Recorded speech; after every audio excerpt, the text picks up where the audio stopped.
On est début 2026 et on sent comme une sorte de soulagement collectif, non? On dirait que tout le monde veut vraiment tourner la page de 2025. C'était une année pleine d'incertitudes. Là, l'ambiance est un optimisme prudent. Mais il y a un paradoxe, hein. Les tensions géopolitiques sont toujours là, les prévisions économiques partent un peu dans tous les sens. Alors, la question $1 million. Concrètement, on fait quoi de son argent? C'est la question essentielle. Et ce qui est intéressant dans les sources qu'on a analysées, c'est qu'un consensus se dégage. Le mot qui revient, c'est plus simple. 2026 s'annonce plus simple que 2025. Mais attention, hein, plus simple ne veut pas dire sans risque. Notre objectif aujourd'hui, c'est vraiment de faire le tri, d'extraire les stratégies les plus solides et de définir un plan d'action clair. Que l'on parte de zéro ou qu'on veuille juste ajuster une stratégie existante. Parfait. Alors, on va plonger dans le sujet. Et pour commencer, il faut planter le décor. À quoi il ressemble ce monde en ce début 2026? Commençons par les États-Unis. On a une croissance qui continue de surprendre. Elle tient bon autour de 2,5%. On appelle ça une croissance résiliente. Oui, mais ce que j'ai lu dans plusieurs analyses, c'est que cette résilience, elle repose sur des bases un peu fragiles. On parle beaucoup d'un effet richesse. C'est exactement ça. C'est le point névralgique. Cette croissance, elle est tirée par deux choses. Une dépense budgétaire massive et cet effet richesse lié au marché action. Mais là où ça devient fascinant et un peu inquiétant, c'est quand on regarde qui en profite. Les chiffres sont vertigineux. Les 10% les plus riches aux États-Unis, ils représentent à eux seuls 50% de la consommation. La moitié de la consommation totale. C'est déjà énorme. Et attendez, ce n'est pas tout. Ils détiennent 87% des actions. 87%. Le chiffre est... Oui, il est fou. C'est une concentration qu'on n'a pas vue depuis plus d'un siècle, c'est ça? C'est ça. Et ça veut dire que si cette bulle venait à se contracter un peu, l'impact sur la consommation de ce top 10% serait immédiat. Et ça se propagerait à toute l'économie. C'est un point de fragilité majeur. D'accord. Donc, des États-Unis solides en apparence, mais avec un vrai risque structurel. Et nous, en Europe, on est toujours un peu à la traîne? Mais c'est l'image qu'on a. Mais l'Europe pourrait bien surprendre. Le moteur allemand, qui était à l'arrêt ou presque depuis près de 6 ans, montre de vrais signes de redémarrage. Ah, ça c'est une bonne nouvelle. Oui, et il y a un autre facteur. Il reste encore environ 150 milliards d'euros des plans de relance post-Covid à débourser. C'est une injection de capital non négligeable. Et la France, dans tout ça, on a l'impression d'un pays à l'arrêt, mais les chiffres disent autre chose.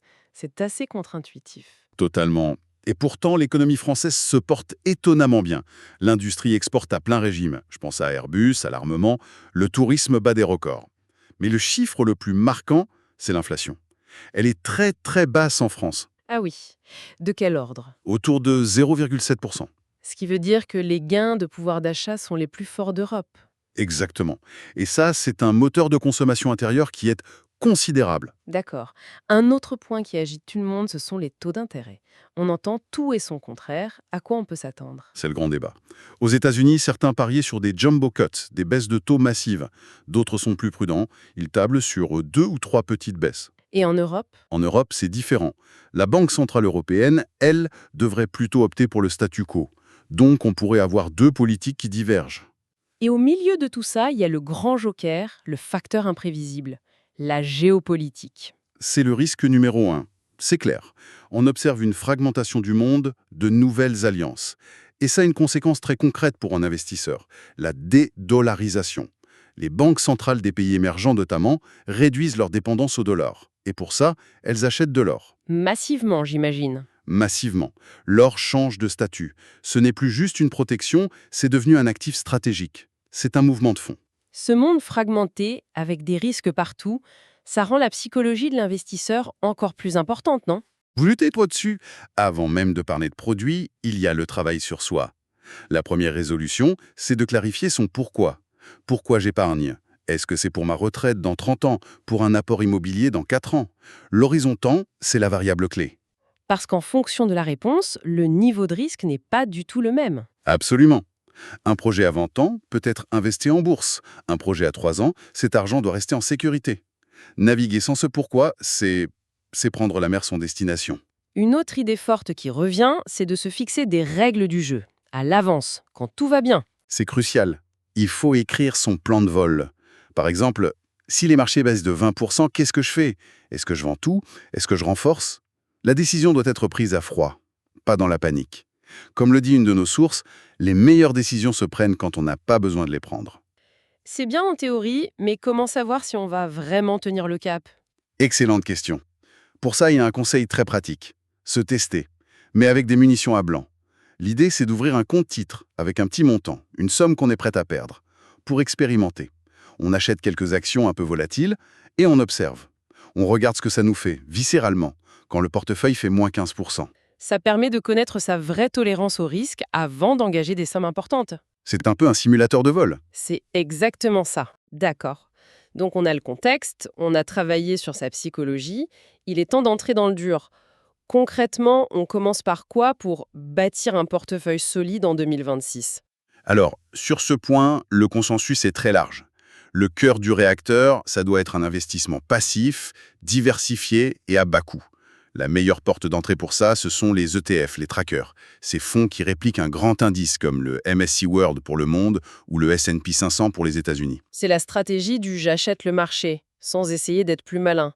C'est simple et ça évite les grosses erreurs. Précisément.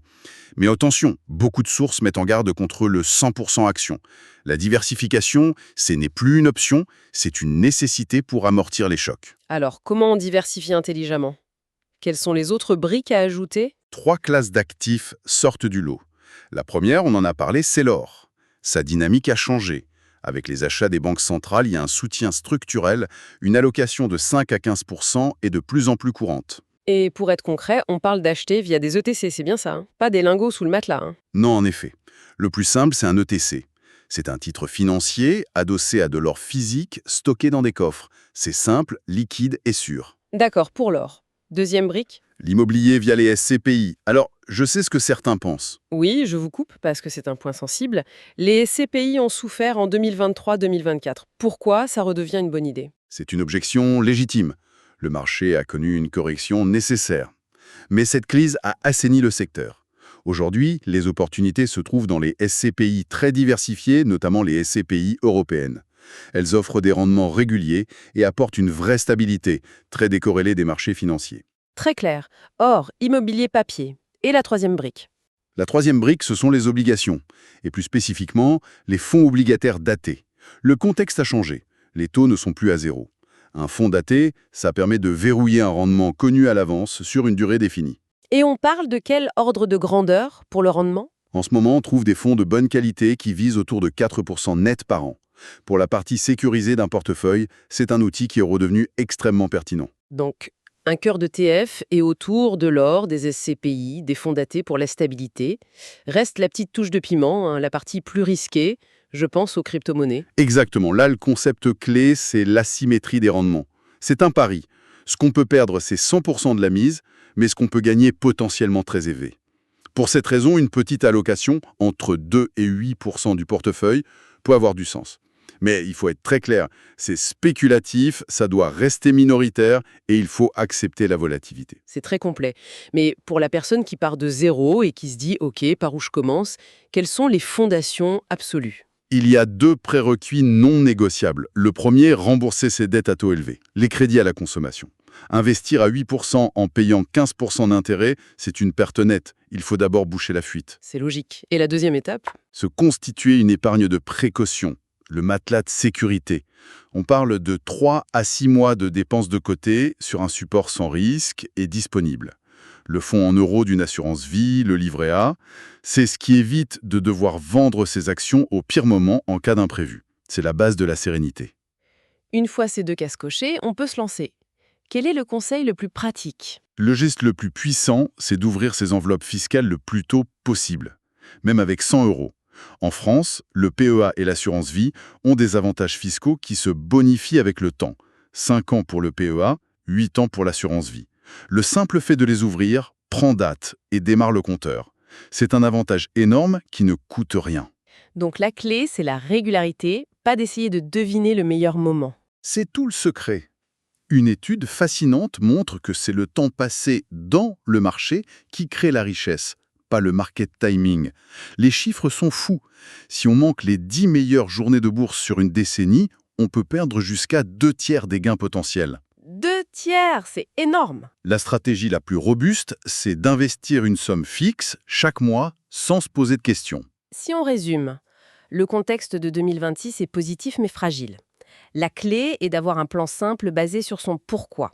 Et la diversification n'est plus une option, c'est une nécessité. C'est une excellente synthèse. Et j'ajouterais qu'il faut toujours respecter l'ordre. Sécuriser d'abord, chercher la performance ensuite. Pas de dette toxique, un matelas de sécurité, et seulement après, on peut construire sereinement. Pour finir, une pensée, une idée à laisser à nos auditeurs. Oui, il y en a une que je trouve très juste. Elle dit « Il ne faut pas oublier que l'investissement est un outil, pas une finalité. Il est là pour servir nos vies, pas pour les compliquer. Avoir un plan simple et s'y tenir, c'est le meilleur moyen de se concentrer sur l'essentiel, sans que la finance ne devienne une source de stress. »